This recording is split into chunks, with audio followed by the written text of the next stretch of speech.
Welcome to Friday night's video in our Master Series. This is the 42nd video in our Master Series, the 12th video in our first phase processing, and the first video that we're speaking of effects. So basically, when we're talking about effects, to me, effects are a state of mind and a mentality that you are going to develop a philosophy on their use. So basically, when I talk about effects, I've really sat down and thought about what effects mean to me. So you can stop the video and read this, because effects can be, we got through sound sculpting in the last phase of our first phase processing, the step anyway, talking about actual basic sound sculpting. But you look at the whole processing is basically sculpting the sound. And that is a very unique step in the last part of the series. We were talking about dealing with the fundamental things we have to be able to sculpt with.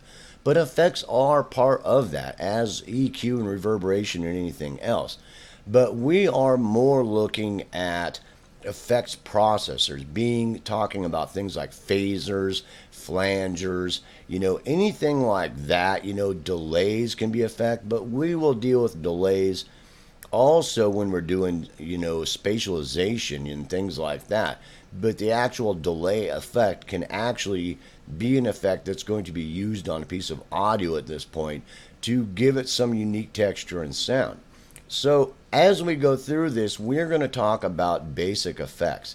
If you're talking about effects like movie score effects that you've used samples in, that you've used synthesizers in to create some kind of thing happening at a break, as a break or a transition, or even a movement itself, that probably would have been dealt with while you're recording. While you're recording, you would have thought, all right, the guitar part's going to go break, and then synthesizers are going to go wow, wow, wow, wow. I don't know, whatever you're trying to do. Or you had a sampler would break, and all of a sudden you have birds going tweet, tweet, tweet, tweet, and then, the lightning. I don't know. Those kind of things.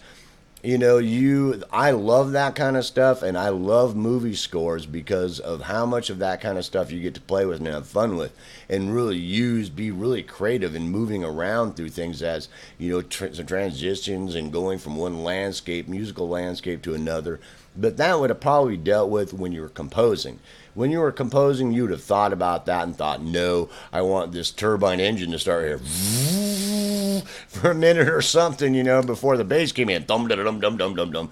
I don't know, but that would have been dealt with there. I'm planning on making a series on that, but that can be a huge topic. And there you will come into things that it's questionable of where that goes in your composition when you're recording, or if it's an effect.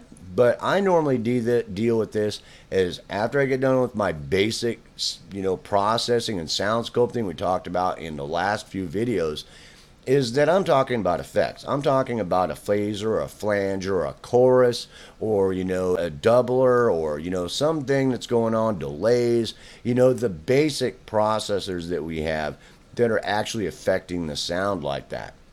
So we're going to deal with that and approach that as the next step in our first phase processing of the individual tracks. Now, as with all of them, you may revisit this when you start mixing and things like that. So and at your end processing, before you go into mastering. So keep that in mind always. But we're going to deal with just basic effects. So what we're going to do is I'm going to talk about the basic effects that I use in my DAW and my productions. And there's not that many of them, because for the most part, a lot of them are, hybrids. So that you're talking about the sound sculpting series that we did, in the last like 5 or 6 videos, that, splitting the channels, and things like that to actually form hybrid, solutions to where you've got the channel splits on the left hand side, it's a separate signal, and you're doing phaser effect on it, and then you've got a chorus effect or something else. You might lay them out like that if you don't do them just, in series, series processing where you're going chorus, flanger, phaser, whatever. Things like that to come up with different types of effects, because it can affect the audio differently. It's like, side chain compression and things like that it's the same kind of concept, and it can have a different effect of what you're trying to do. So using effects like that can have a different effect on, using the effect. So it's like you have to keep that in mind, but that's an experimentational thing.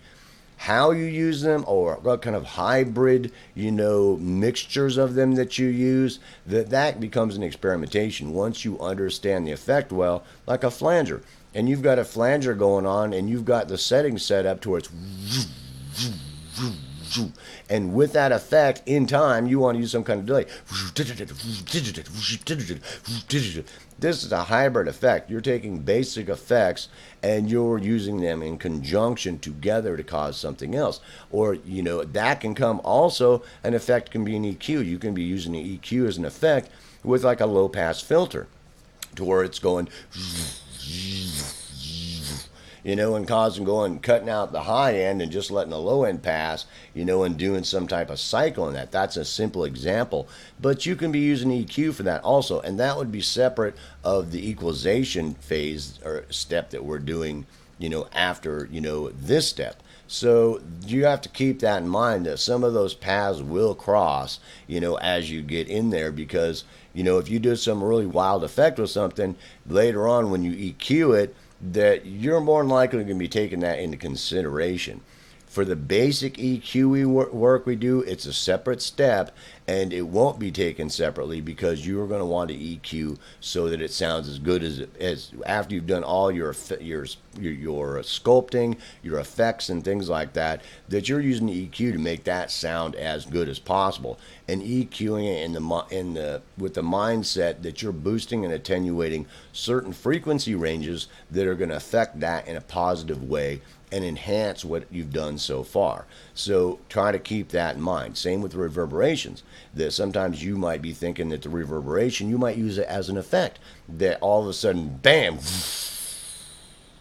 and it's an effect. So it would be different than reverberations as far as spatializations, because the reverberations we'll be talking about will be trying to get things put in their place so it has a spatial effect on the production. Whereas something like that would be an effect that you have this drum hit that goes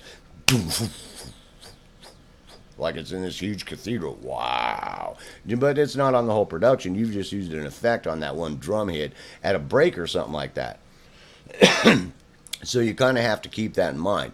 And just about any kind of processing you do can be seen as two different aspects of your processing, like I talked about in equalization and with reverberation. So that's something you have to keep in mind also. As you get better and you get better in your compositions and better at as an audio engineer, that you will start to relate that as what that is in your workflows and things like that, so that it's very, set out in your checklist that, no, I need to do this first before I do that, because that's a different application of that type of a process or what I'm trying to do. Like we talked about using choruses in the sound sculpting short series, part of this first phase processing, that can be a huge sound sculpting tool that's not being seen as a chorus like it would be when we get to effects, that you want an actual chorus effect happening and it to be auditory, that, yeah, that's chorus, bro. I mean, I know that's chorus, because you want that effect. So it's a different kind of situation.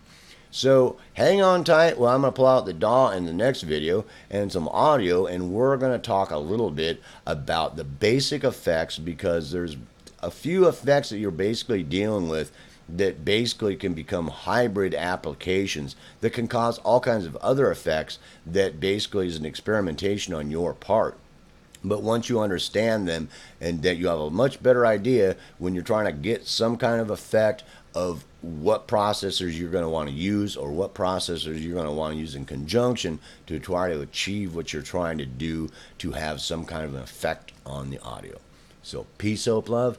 I certainly hope you enjoy this next phase of our first phase processing when we delve into effects.